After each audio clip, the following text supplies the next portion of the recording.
Olá, estamos de volta com a nossa programação. Eu sou a Ana Júlia e gostaria de convidar vocês para o nosso último painel dessa tarde, para a gente fechar esse primeiro dia de Expocine com chave de ouro. Diretamente de Los Angeles, Felipe Kuznir e Fábio Sesnick, presidente e vice-presidente da Câmara de Comércio Brasil-Califórnia, entrevistam o secretário de Cultura e Economia Criativa do governo do estado de São Paulo, Sérgio Sá Leitão, para falar sobre as diretrizes do governo do estado de São Paulo diante do cenário de 2020 para o setor audiovisual. Após o término desse painel, a gente segue com a equipe do BCC Talks para finalizarmos a nossa programação do dia com o entrevistado Nick Laferte, agente da CAA, Creative Artist Agency, considerado uma das maiores agências de talentos americana. É com vocês, meninos. Boa tarde. Muito obrigada pela presença. Obrigado a todos, boa tarde. Felipe Kuznir, presidente da Câmara de Comércio Brasil-Califórnia. É um prazer estar aqui com vocês hoje, direto de Los Angeles. Primeiramente, agradecer a participação e o convite de todo o pessoal da equipe Expocine, que estão fazendo um trabalho fenomenal. Tenho acompanhado o evento desde hoje cedo, às 6 da manhã aqui de Los Angeles, e tem sido não só muito informativo, mas também muito interessante conhecer um pouquinho mais da realidade de todo mundo. Nós aqui na Câmara de Comércio, eu vou apresentar o nosso painel, mas na Câmara de Comércio, eu e o meu parceiro Fábio Sesnick, que é o chair do Comitê de Mídia e Entretenimento, nós trabalhamos para justamente fomentar a comunicação, o diálogo, o entendimento, com o objetivo óbvio de fazermos negócios, né, de promover o comércio. Então, é muito bacana a gente poder participar desse evento, e o pessoal da Expocine e o próprio nosso palestrante, nosso keynote de hoje aqui, que é o secretário de Cultura e da Economia Criativa do Estado de São Paulo, já tem participado muito ativamente da gente nessas conversas, então acho muito importante a gente continuar com o diálogo. Realmente a troca de informação, a troca de boas práticas, o aconselhamento na questão de políticas públicas, com interesse em realmente promover o setor do entretenimento e do audiovisual. Então, com isso, queria novamente agradecer todos os organizadores, agradecer todo mundo que está na audiência, que está segurando até agora para ouvir esse painel. E com isso passo a palavra para o Fábio Sesnick, que é o chair do Comitê de Mídia e Entretenimento aqui da Câmara de Comércio. Fábio. Felipe, obrigado. A gente organizou esse Comitê de Mídia e Entretenimento aqui na Câmara em 2015, quando a gente fez um primeiro evento com muito sucesso aqui em Beverly Hills, e depois disso o comitê tem atuado ativamente com eventos anuais, algumas vezes 2 vezes por ano, em parceria com agências, a CAA, com a MPA, com a Associação de Produtores. Então, tem sido muito bacana promover esse diálogo e, a cada ano, promover aproximações, né, entre o mercado da Califórnia e o mercado do Brasil.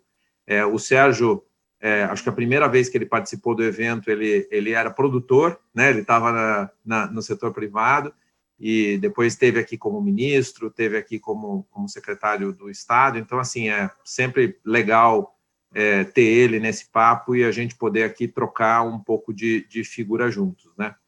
O comitê está aberto para quem aí do Brasil quiser participar e queira participar da Câmara. Então, assim, portas totalmente abertas.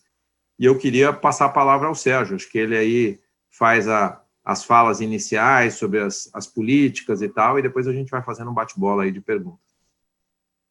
Maravilha, Fábio, salve você, salve Felipe. Eu quero agradecer muito a vocês e também a todo o pessoal da Expocine pelo convite para estar aqui participando com vocês desta mesa. Impressionante como a Expocine soube se reinventar nesse quadro da pandemia, que vem exigindo de todos nós uma resiliência, uma capacidade de adaptação muito grande, também uma capacidade de reinvenção, né? E a Expocine está mandando muito bem este ano com o evento 100% online. Acho que está muito claro aí para todos que boa parte das atividades nesse campo da cultura e da economia criativa necessariamente passarão a ser híbridas, Essas atividades serão online e presenciais. Online, inclusive, é uma excelente maneira de nós ampliarmos o alcance. Nas reuniões internas da secretaria, isso não é agora, não, isso é, enfim, desde que nós começamos nesta gestão no governo do governador João Dória, eu sempre fazia um questionamento para a minha equipe, mas e o cidadão de Ilha Solteira?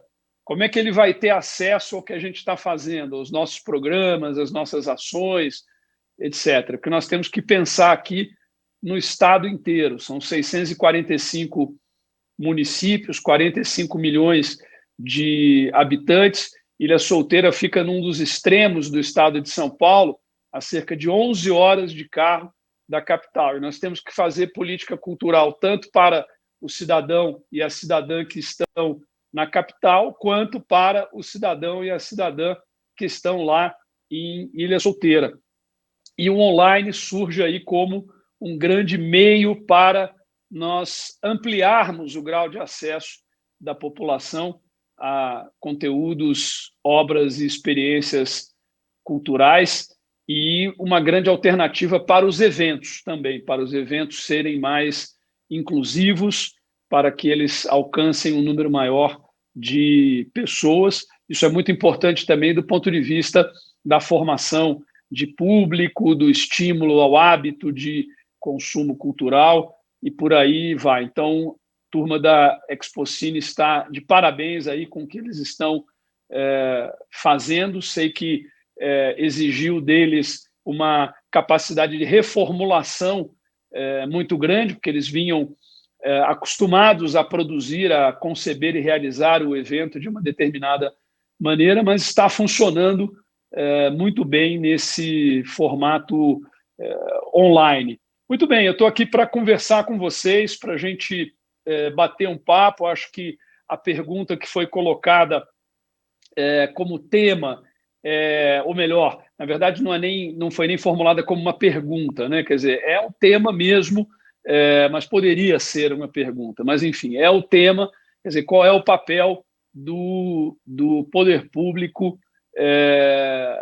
no audiovisual, no processo de desenvolvimento de uma indústria de audiovisual dinâmica, competitiva, plural, diversa aqui no Brasil. É um tema que, obviamente, está no topo da agenda por conta muito do que está acontecendo em nível federal no Brasil. Nós temos uma paralisação dos investimentos no setor audiovisual no que diz respeito à Ancine, no que diz respeito, portanto, ao órgão de fomento ao audiovisual, não apenas fomento, faz regulação e fiscalização também, mas sim fomento, e esse fomento está paralisado no âmbito federal, apesar de termos recursos disponíveis no fundo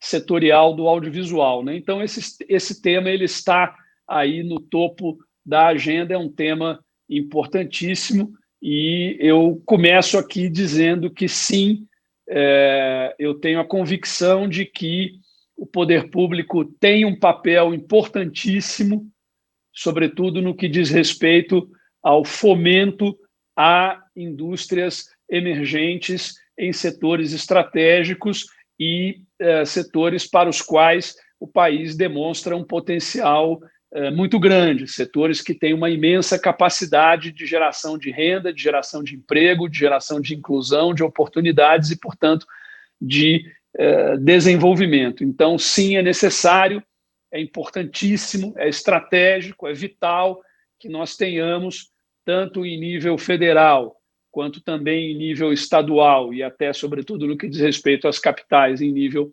municipal, uma política pública voltada para o desenvolvimento do setor audiovisual. E aí a gente pode agora aprofundar aí no nosso bate-papo.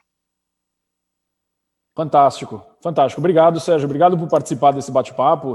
De fato, assim, é sempre muito importante, muito relevante. A gente sempre aprecia muito a sua parceria, inclusive com a Câmara, quando vem ou quando vinha. Espero que venha novamente em breve, participar das conversas. Mas Diz um pouquinho para a gente sobre essa participação do setor público no audiovisual, como você, como gestor, como secretário da pasta, tem implementado as suas políticas mais recentes e tendo em vista agora a pandemia e com olho no pós-pandemia, né, na reabertura ou na possível reabertura.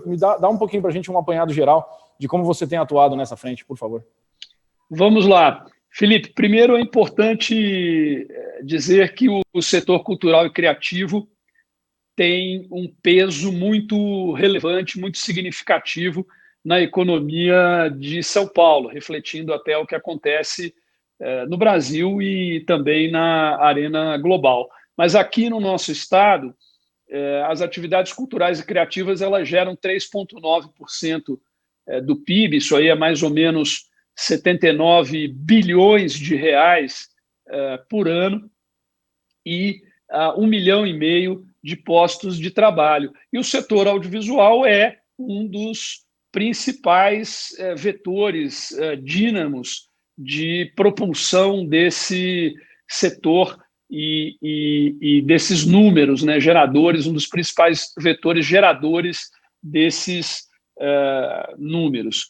Essas atividades elas vêm crescendo, ou vinham crescendo até o impacto devastador da pandemia, a taxas realmente espetaculares, muito superiores à média da economia. E daí a gente tem, então, com esses poucos números, uma ideia da relevância do peso desse setor e dentro do setor, especificamente o audiovisual. Pois bem, nós tivemos em março o advento da pandemia, quer dizer, as atividades foram paralisadas, as atividades presenciais no campo cultural e criativo foram paralisadas da segunda para a terceira semanas de março, foi algo muito rápido, né, quase imediato.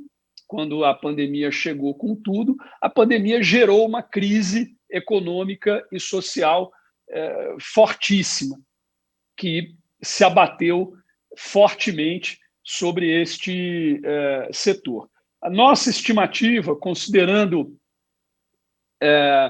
cerca de 6 meses, até um pouco mais, de paralisação das atividades presenciais e uma retomada gradual e progressiva, que deve levar de 16 a 20 meses, é de um prejuízo da ordem de 34,5 bilhões de reais neste setor apenas no estado de São Paulo. Realmente é um impacto gigantesco, isso aí equivale a 1,7% do PIB estadual. E se a paralisação for imediata, a recuperação, todos os indicadores apontam isso, ela será lenta e gradual, quer dizer, o setor levará esse tempo que nós estamos estimando aí entre 16 a 20 meses para se reerguer, de maneira que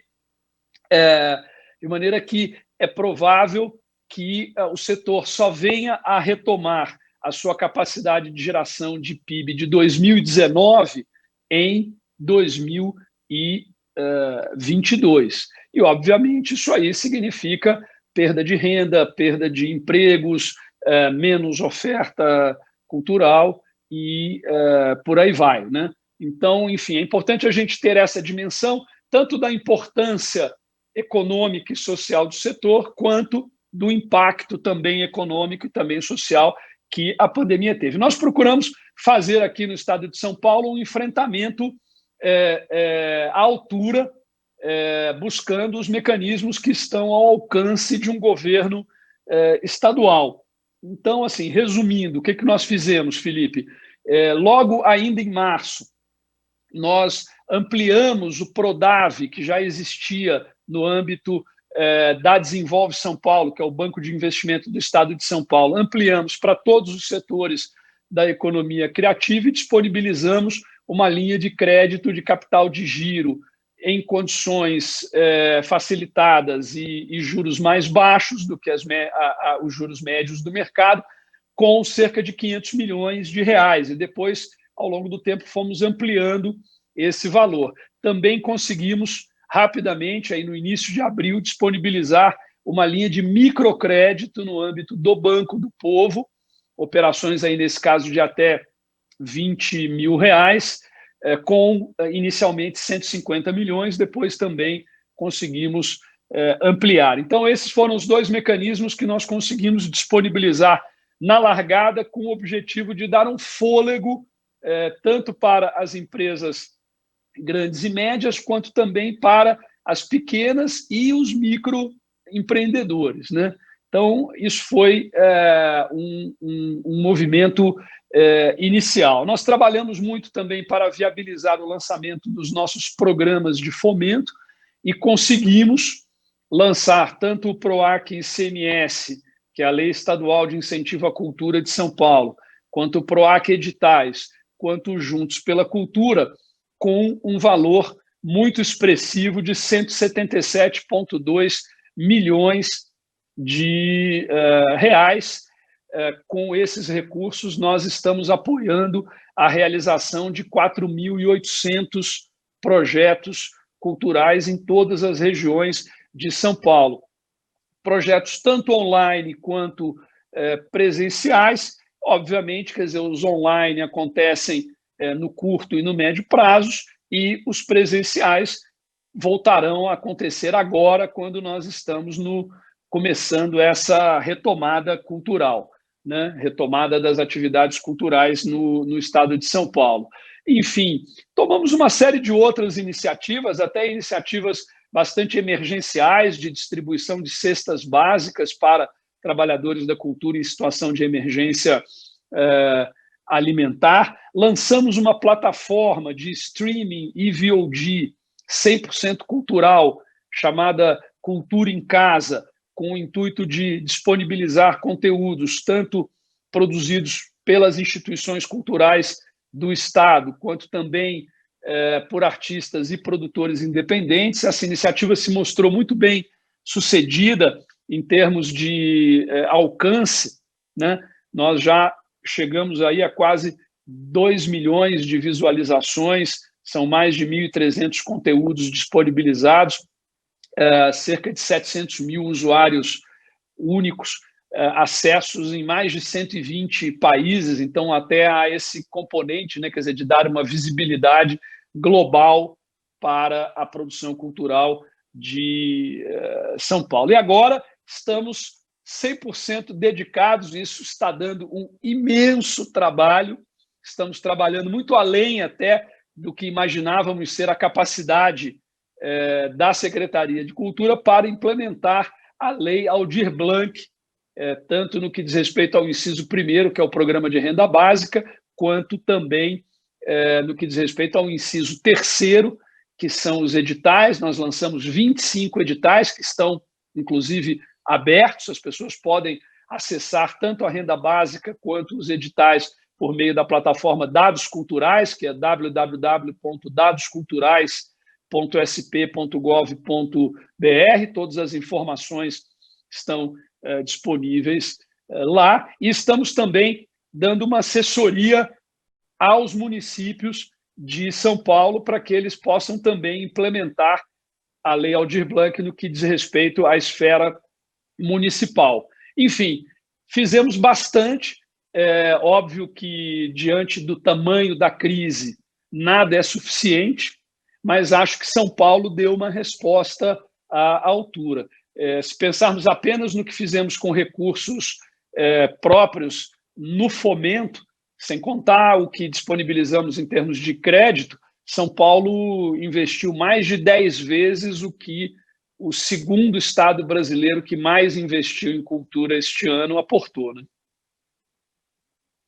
Ô Sérgio, uma das discussões, e eu imagino que o calendário da pandemia tenha bagunçado essa agenda toda, mas que a gente teve aqui em Los Angeles e que na agenda de novembro foi muito falada, foi essa questão dos incentivos, né, da atração de filmagens locais e a possibilidade de produtores estrangeiros ou mesmo produções de outros lugares poderem, enfim, ser atraídas para São Paulo.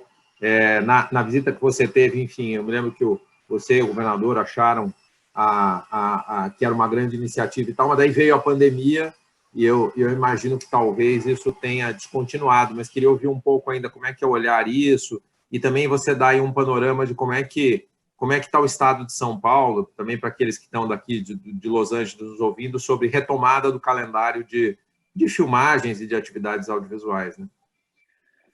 Maravilha, Fábio, vamos lá. Não, sem dúvida, eu sou um entusiasta dessa ideia já há bastante tempo, quer dizer, eu acho que o Brasil e os estados onde nós temos capacidade instalada para isso, como São Paulo, Rio de Janeiro e outros, nós precisamos nos posicionar na arena global para disputar esse mercado de produções internacionais. Isso é algo que faz muito bem, porque significa atração de investimentos. Investimentos que geram renda, que geram empregos, que geram oportunidades aqui e que tornam o nosso mercado mais atraente para investimentos em outros segmentos, como, por exemplo, infraestrutura e por aí vai. E, portanto, a produção local também se beneficia. Você tem um ganho de know-how, você tem um ganho de capacidade de investimento e expansão do setor de serviços, de produção e pós-produção, e por aí vai. Realmente é um ganha-ganha, a gente tem N casos internacionais. É incrível que o Brasil até hoje tenha ficado à margem disso. Eu ousaria dizer que é o único centro produtor de conteúdos, ou seja, um país que não é apenas consumidor, é também produtor de conteúdos audiovisuais, deve ser o único que tem uma capacidade de produção instalada, uma indústria local forte, que não disputa esse mercado internacional. O que nós temos aqui é algo sempre muito residual, que vem espontaneamente ou pelo trabalho das Film Commissions, mas sem qualquer tipo de incentivo ou política mais efetiva. Então, acho que é algo que nós precisamos fazer. Agora, nós estamos diante de uma situação emergencial, que é a pandemia e a crise gerada pela pandemia. E o ano que vem ainda será, na minha visão, um ano de recuperação. Quer dizer, os efeitos desta crise se estenderão, como eu falei até no início aqui da minha participação, se estenderão até meados de 2022. E nesse momento eu acho que é mais importante que a gente concentre os investimentos públicos na recuperação e no desenvolvimento da indústria local. Portanto, eu acho que esse tema de termos incentivos e uma política mais efetiva para a atração de produções internacionais é algo que fica para a agenda de 2022 por conta do efeito da pandemia. Enfim, é uma situação realmente excepcional que exige a priorização da geração de empregos, de oportunidade e de renda aqui. Quer dizer, nós precisamos concentrar o investimento público em fazer essa roda das atividades culturais voltar a girar aqui. Então, em virtude disso, nós tínhamos a expectativa de lançar algo desse tipo este ano, né? Era isso que estava no nosso horizonte, no nosso planejamento, e agora, então, nós postergamos isso para 2022. E em 2021, vamos concentrar, então, os nossos esforços numa política de fomento às atividades culturais e criativas locais, às empresas e aos empreendedores do estado de São Paulo, da capital, da região metropolitana, do interior e do litoral, colocando essa questão aí do incentivo para a atração de produções internacionais na agenda de 2022. Perfeito, perfeito. Sérgio, eu acho que é muito bacana você, na posição de secretário, a sua própria experiência, não só como ministro da Cultura, para conseguir enxergar o Brasil como um todo. O São Paulo é um pequeno país, pode ser considerado assim, mas também a sua experiência com o setor privado. E aí eu tenho uma pergunta porque o papel do audiovisual, o papel do poder público no audiovisual está intrinsecamente relacionado com a interação com o setor privado.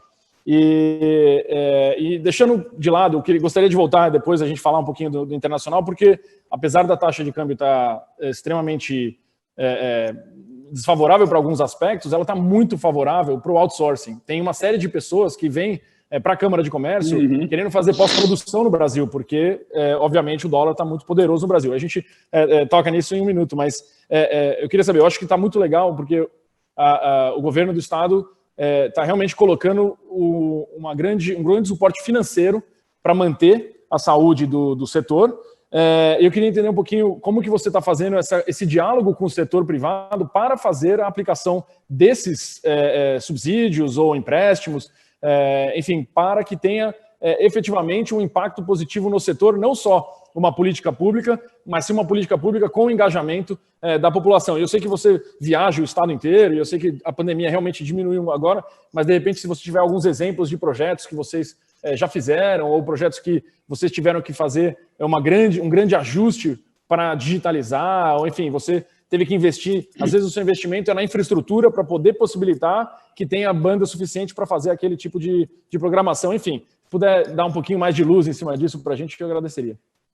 Felipe, quando nós tivemos que fechar os espaços e equipamentos culturais e muitos programas em meados de março, obviamente ali não se sabia qual seria a duração da quarentena e das medidas restritivas, mas eu rapidamente apliquei aquele lema segundo o qual você tem que torcer pelo melhor, mas se preparar para o pior, né? Enfim, que eu acho que é algo que tem que ser aplicado em todos os momentos da nossa vida, e ainda mais no momento extremo como esse. Então, eu chamei ali todos os diretores das nossas instituições culturais, nós temos mais de 60 equipamentos, instituições, espaços, etc., e disse a eles, olha, vamos nos preparar e vamos atuar como se isso fosse durar pelo menos um ano, né? E o que nós precisamos fazer? Os equipamentos ficarão fechados, não sabemos por quanto tempo, mas nós precisamos continuar relevantes para a sociedade e para o Estado, porque senão, numa situação de emergência em que você tem que aumentar o investimento em saúde, em que você tem uma crise social, rapidamente vão olhar, não, os equipamentos culturais estão fechados, não são relevantes, vamos retirar dinheiro deles e tal, etc. Falei, não, ao contrário, nossa postura aqui tem que ser a de nos mostrar mais relevantes ainda no enfrentamento dessa pandemia. Qual é o papel da cultura nesse momento? E, obviamente, que a nossa diretriz para todos foi: vamos migrar em peso para o online, né? E vamos passar a fazer aquilo que fazíamos presencialmente no online, buscando atingir o maior público possível e, com isso, afirmar a nossa relevância mesmo neste contexto adverso. Além disso, nós fizemos uma série de estudos e pesquisas para mensurar o impacto da crise sobre o setor e mostrar também para o restante do governo o problema social e econômico gerado pelo impacto da pandemia, da crise da pandemia no setor cultural e criativo, com o intuito de mostrar, não, mais do que nunca é importante não apenas manter, mas também aumentar o investimento público nessa área, né? Porque nós podemos ser extremamente relevantes para a sociedade online e porque nós temos aqui uma capacidade de geração de riqueza, de geração de postos de trabalho, etc. Né? Isso aí acho que permitiu que nós não apenas mantivéssemos o nosso orçamento, mas pudéssemos até ampliar, o que resultou na disponibilização dessas linhas de crédito, no aumento do valor de fomento com recursos próprios do governo do Estado, e por aí vai, né? Nós temos algumas novidades aí preparadas para 2021, acho até que esse é o momento perfeito para compartilhar algumas delas, né? O governo do estado de São Paulo, obviamente, foi muito afetado pela crise gerada pela pandemia. Isso produziu uma queda de arrecadação, comprometeu receitas futuras, de maneira que havia uma projeção de um déficit fiscal, não apenas para esse ano, mas também para o ano que vem, que poderia comprometer a capacidade de investimento do Estado em áreas como educação, saúde, cultura, segurança pública, etc. Por isso, o governo teve a coragem e a ousadia de apresentar um projeto de lei de modernização administrativa, com um sentido bastante liberal, com várias privatizações, extinções de empresas, a redução de privilégios, a redução, inclusive, de subsídios e incentivos para um grande número de setores, sem afetar a cultura, importante dizer isso, e por aí vai, né? E esse projeto de lei, que foi muito controverso, quer dizer, tudo que você, sempre no Brasil, que você se dispõe a enfrentar o status quo, isso gera muita controvérsia. Mas esse projeto de lei ele foi aprovado pela Assembleia Legislativa e, por isso, nós vamos ter um horizonte muito mais promissor em 2021, e isso se reflete no orçamento das áreas. Nesse meio tempo, nós trabalhamos com diversas secretarias do governo na elaboração de um plano de metas 2021-2022. Várias metas da cultura foram incluídas entre as cerca de 100 metas estratégicas do governo, e todos os programas que dizem respeito ao cumprimento dessas metas terão um tratamento orçamentário especial em 2021 e também em 2022. E entre essas metas estão as relacionadas ao investimento do governo do Estado na viabilização de projetos culturais de produção independente, por meio dos mecanismos de fomento, e também essas linhas de crédito, a possibilidade de termos fundos de investimento, inclusive de sofisticarmos e diversificarmos os instrumentos de fomento, né? De maneira que nós temos, no nosso orçamento de 2021, que ainda depende de aprovação pela Assembleia Legislativa, está lá sendo analisado, está em tramitação.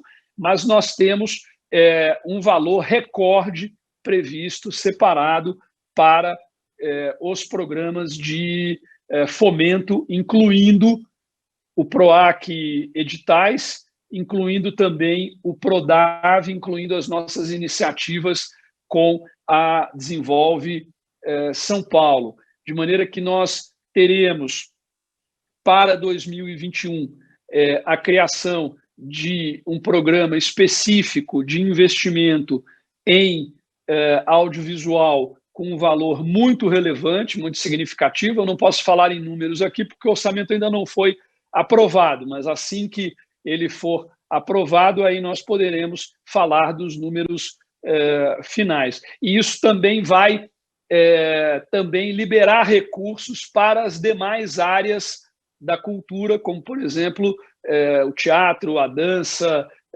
espetáculos infanto-juvenis, museus, música, artes visuais, projetos em comunidades e outros. De maneira que nós teremos, em 2021, um programa de fomento provavelmente ainda mais robusto do que foram os programas em 2019 e agora em 2020. Isso aí vai ser fundamental para acelerarmos este programa, ou este processo, melhor dizendo, de recuperação econômica do setor em São Paulo. E acho que isso vai posicionar São Paulo e o setor cultural e criativo de São Paulo, tanto no panorama nacional quanto internacional, de maneira muito positiva, porque eu não vejo esse tipo de investimento acontecendo em 2021 em nível federal e nos demais estados. Então, enfim, acho que é uma notícia muito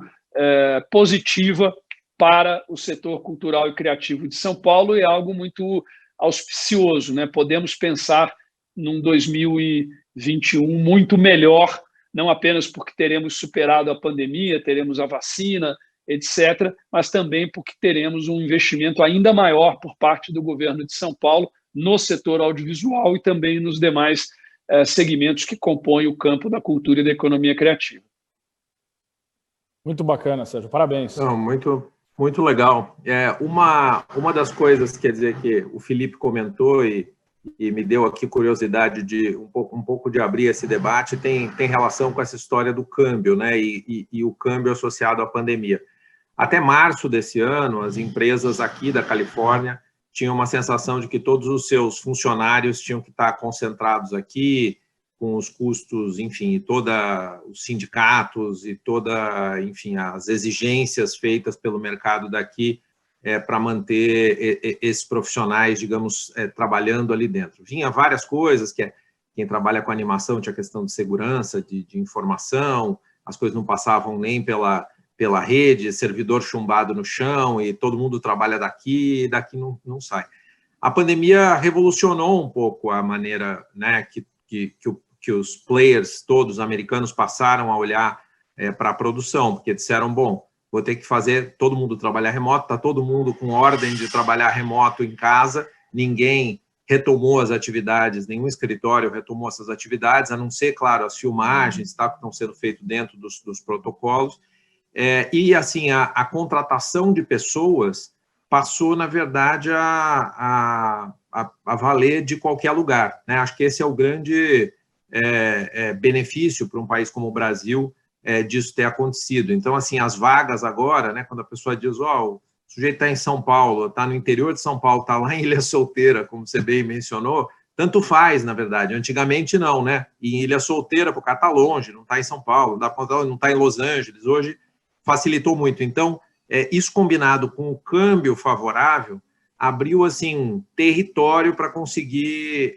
trabalhos. E aí, quer dizer, o que talvez precise trabalhar e muito seja essa coisa da qualificação profissional, e também uma coisa que a gente pode, provoco aqui o Felipe também pela Câmara, tentar criar, para tentar reunir esses lugares onde tem job offers e coisas que estão aparecendo, para tentar, de alguma maneira, postar isso para as pessoas em São Paulo, quer dizer, um quadro, para parte do nosso quadro já muito qualificado e tal, de maneira a criar realmente essa integração, né? Então, queria te ouvir um pouco nessa direção, e assim, eu me lembro que quando você esteve aqui também, uma das coisas que foi anunciada na agenda com o governador foi o projeto das holografias com o MIS, né? E assim, a coisa de começar a produzir profissionais que trabalhem essa linguagem. Então, acho que assim, vocês já vinham nesse investimento de formação, né? Um pouco te ouvir sobre essa agenda e essa oportunidade e essa provocação, que aí envolve o Felipe também, para ver como é que a gente coloca mais oportunidades diante do paulistano. Bom, vocês mencionaram aí algo que precisa ser realmente destacado, quer dizer que se não temos incentivos diretos à atração de produções internacionais e ao outsourcing, né?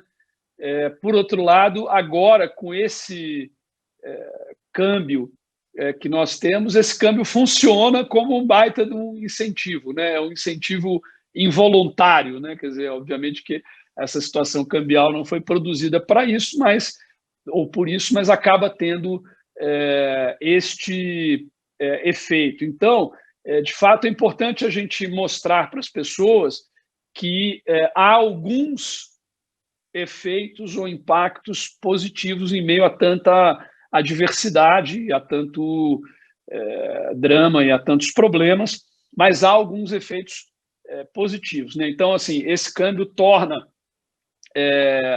o mercado brasileiro muito sexy em termos de outsourcing, pelo menos, tanto no que diz respeito aos profissionais quanto às empresas prestadoras de serviços, né? Então, isso que o Felipe mencionou, você também falou disso, Fábio, realmente aí temos uma oportunidade grande de disputa de um mercado global.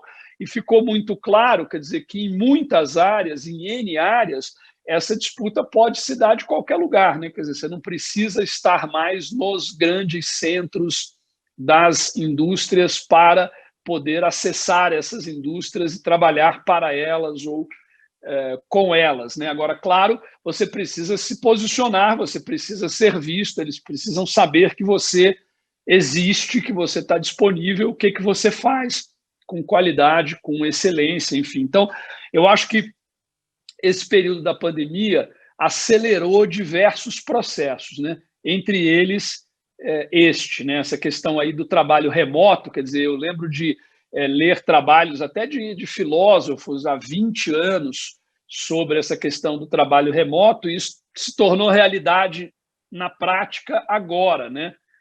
Porque você não apenas tem barreiras tecnológicas, mas quando você vence essas barreiras tecnológicas, você tem barreiras ainda mais fortes, são as barreiras culturais, falando aí de hábitos, né, maneiras, modos de ser, de pensar, de se relacionar e tudo mais. Enfim, então a pandemia nos obrigou a rever uma série de procedimentos, como eu falei no início, né, tivemos que demonstrar uma capacidade de resiliência muito grande, uma capacidade também de reinvenção.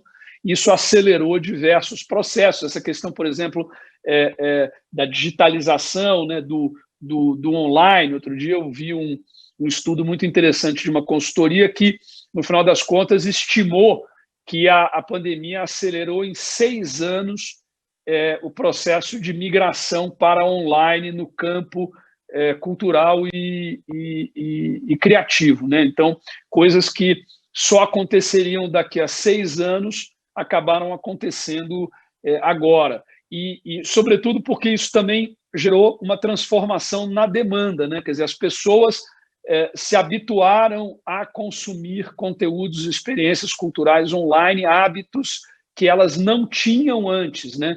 Então, também não adianta, quer dizer, você está com a oferta online se não há demanda online. Enfim, então foi positivo porque esses dois aspectos caminharam juntos e em equilíbrio, né? Enfim, então acho que em vários aspectos nós temos aí efeitos positivos da pandemia, a despeito de todo o problema e de toda a crise que nós já também abordamos, e claro, todo o impacto que a pandemia teve em termos de perdas de vidas e tudo mais, que isso é algo que nós não podemos esquecer em nenhum momento. Mas, por outro lado, vários processos importantes foram acelerados, né?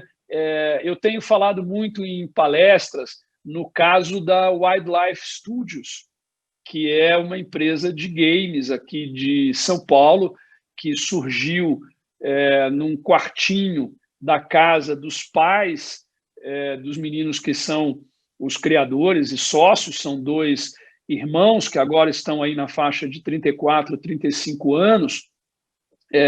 Eles criaram essa empresa, se eu não me engano, em 2014 ou 2013, mas por aí, portanto, são 6 ou 7 anos.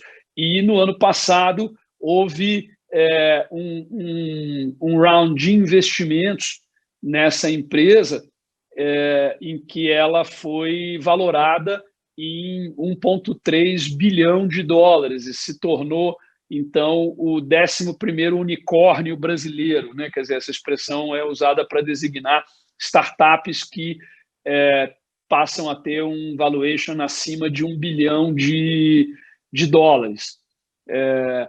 E é uma empresa que surgiu, portanto, em São Paulo, na casa dos que a fizeram, que rapidamente se afirmou como uma empresa muito criativa e capaz, e que só chegou nesse ponto e tão rapidamente porque teve acesso ao mercado global. Então, quer dizer, isso aí mostra, quer dizer, que, claro, não é que não haja barreiras, há barreira de formação, há barreira de acesso à tecnologia, há várias barreiras, mas as barreiras hoje são bem menores e são mais facilmente vencidas, ou podem ser mais facilmente vencidas, para que, não importa onde você esteja, você tenha acesso ao mercado global. E hoje, por exemplo, um dos games criados por essa empresa, que é o Tennis Clash, teve mais de 2 bilhões de downloads em lojas como iTunes, App Store, na verdade, né? E o Google Play.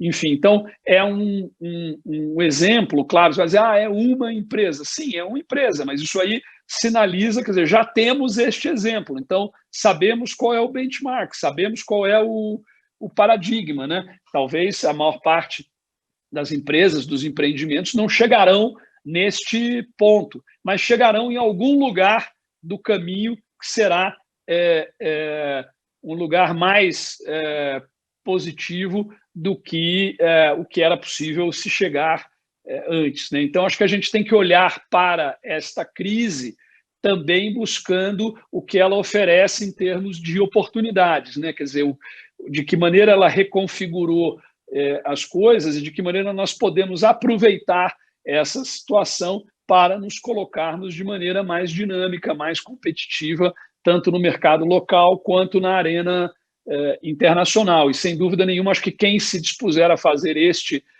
exercício encontrará, em meio à crise, em meio à adversidade, muitas oportunidades. Eu sei que é um clichê, mas o Jorge Lucas, inclusive, uma vez escreveu algo que tem uma profundidade imensa. Ele diz o seguinte: há uma razão pela qual clichês se chamam clichês, é porque funcionam, né? Então, tem um clichê que é um clichê e funciona, que é aquele clichê do ideograma chinês que representa a palavra crise e que é o mesmo que representa a palavra oportunidade e tem um significado simbólico importante nisso, né? Crise também é oportunidade, a gente tem que olhar dessa maneira, né? Até porque, enfim, a crise está aí, né? A gente precisa conviver com ela e aprender quais são as maneiras de vencê-la, né? É isso que todos nós precisamos fazer e tivemos que nos dedicar a isso ao longo desses últimos meses. Portanto, assim, eu estou convencido de que há muitas oportunidades neste panorama, sobretudo agora que nós iniciamos o processo de recuperação. Aliás, esta semana é importante compartilharmos essa informação, essa notícia.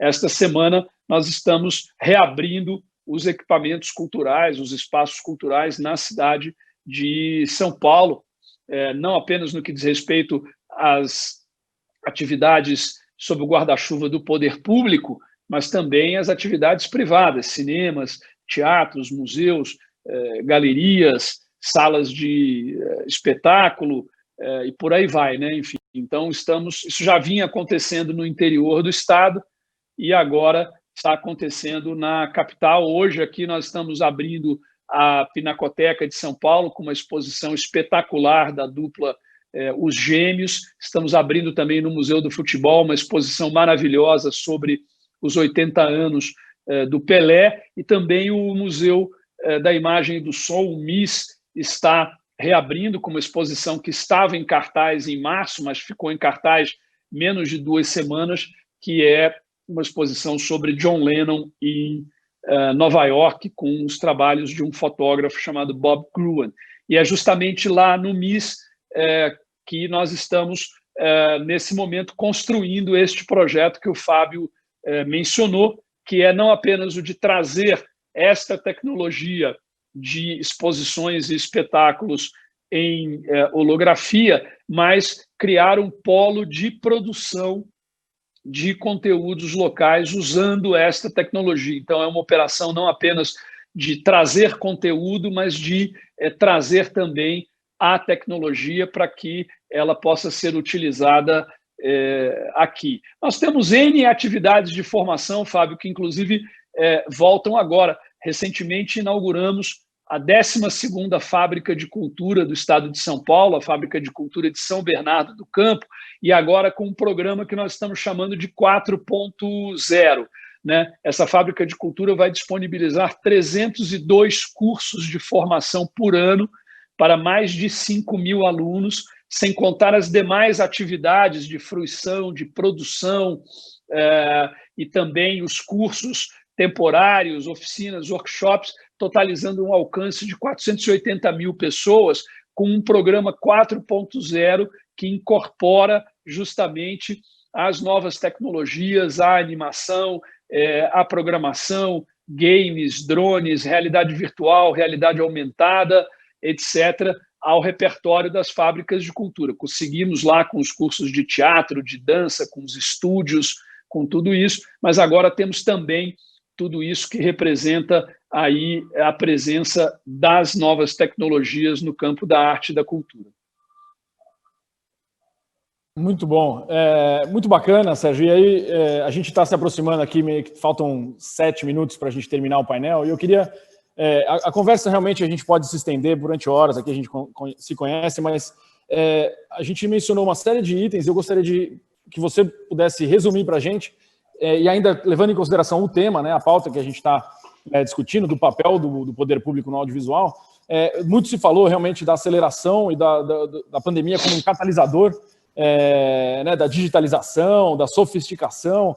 E aí eu queria entender, do lado, e eu sei que você não pode falar propriamente dito do orçamento 2021 em números específicos, mas eu gostaria de saber se você pudesse dar um apanhado geral em termos de como que o governo vai liderar essa capacitação, sofisticação.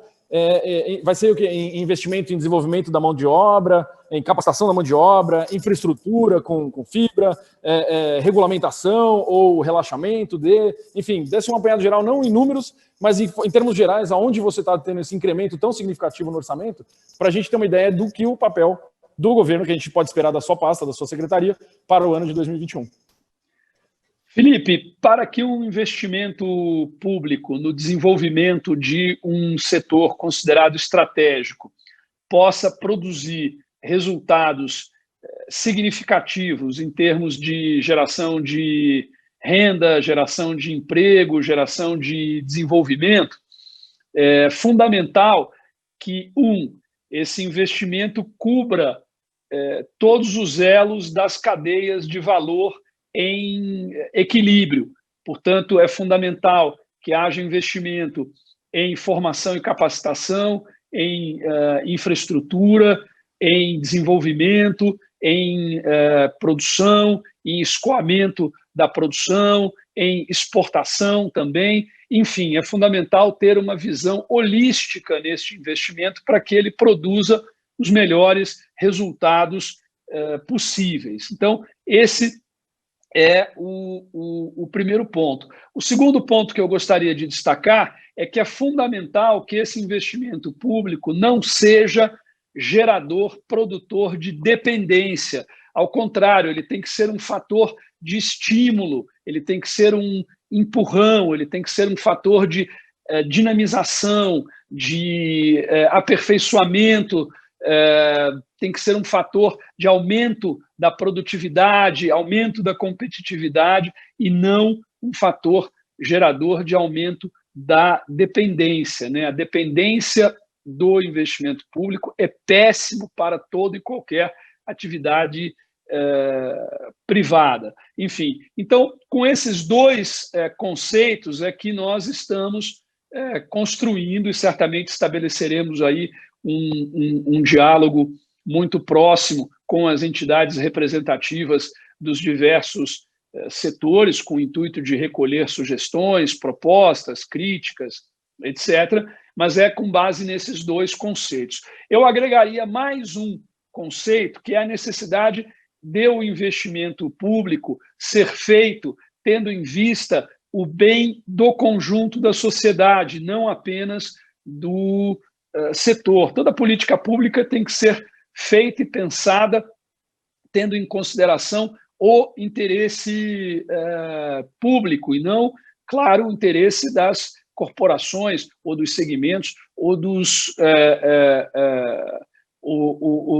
setores, né? Quer dizer, nós precisamos pensar no bem do conjunto da sociedade. Portanto, tem que ser um investimento gerador de renda, gerador de emprego, gerador de oportunidades, gerador de desenvolvimento, porque esta é a principal maneira de o conjunto da sociedade se beneficiar e não apenas aqueles que diretamente recebem os recursos. Então, com base nesses três conceitos é que nós planejamos, formulamos e implementamos as políticas públicas de cultura no governo do Estado de São Paulo, nesta gestão do governador João Dória. E esta é a maneira que eu considero a mais adequada, a mais correta e a melhor do ponto de vista dos resultados, a melhor maneira de se fazer. Assim que eu acho que as coisas devem ser feitas no que diz respeito à política pública de desenvolvimento. Acho que isso vale conceitualmente para qualquer setor e se aplica, claro, aqui no que diz respeito ao setor cultural e criativo como um todo e ao setor audiovisual mais especificamente. Então, com isso, é dessa maneira que nós estamos pensando e planejando o que faremos em 2021 e não podemos perder de vista também a excepcionalidade da situação. Seguiremos em 2020 sob o impacto desta crise, é uma crise que deve produzir um crescimento negativo do PIB brasileiro de algo em torno de 5%, portanto, mais do que foi em 2015.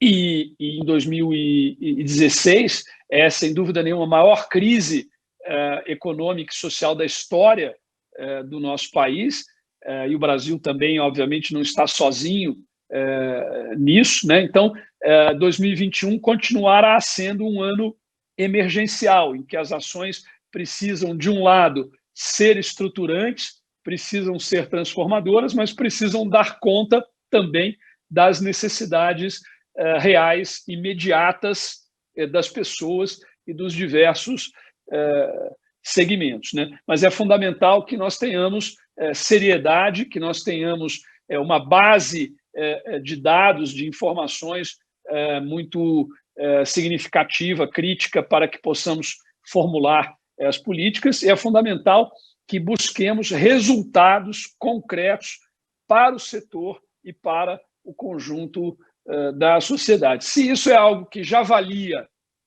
em tempos de normalidade, vale mais ainda agora, nesse momento em que cada centavo conta, mais ainda em que cada centavo é ainda mais importante. Nós temos que ter total e absoluto zelo com o recurso público e precisamos buscar a maior eficácia e a maior eficiência possíveis. Maravilha. Olha, Sérgio, obrigado pelas considerações, obrigado por passar essa hora com a gente aqui, muito informativo, de fato, e a gente aqui de longe, mas sempre muito próximo, não só se mantém à disposição, mas a gente fica muito contente em ver você liderando essa pasta mesmo. A gente sabe que o momento obviamente, super delicado e desafiador, mas ainda bem que temos pessoas como você e como toda a equipe que está trabalhando junto com o governador para realmente conseguir segurar o que está acontecendo, esse impacto todo da pandemia, e termos um futuro muito mais promissor e brilhante nos anos vindouros. Então, obrigado de novo, Sérgio, pelas palavras, pelas considerações. A gente encerra por aqui o nosso painel, a gente já está em cima da hora aqui para começar a próxima sala, então agradeço em nome da Expocine também a sua participação e ficamos em contato. Espero que a gente possa se encontrar virtualmente ou em pessoa no futuro muito breve. Obrigado mesmo, Sérgio, Fábio, obrigado a todos por terem nos assistido e mantemos aí o caminho aberto do diálogo e da colaboração. Boa sorte, fiquem vivos, acima de tudo. Sãos e salvos. Sãos e salvos, exato, saudáveis, exato. com saúde, sanidade mental. A pandemia ainda está aí. É fundamental pandemia... usar máscara, manter o distanciamento social, evitar aglomerações, tomar todas as precauções e providências, porque ainda há uma pandemia. Eu, às vezes, acho que algumas pessoas decidiram esquecer que há uma pandemia. Não é uma boa estratégia. Sem dúvida. É isso. Forte abraço. Entra um VT. Valeu, Felipe. Valeu, Fábio. Parabéns aí pelo trabalho de vocês. Parabéns, Expocine. Maravilha. Abração. Obrigado, Sérgio. Até breve. E para vocês, continuamos com a entrevista agora com Nick Lafferty, em inglês, da Creative Artists Agency aqui de Los Angeles.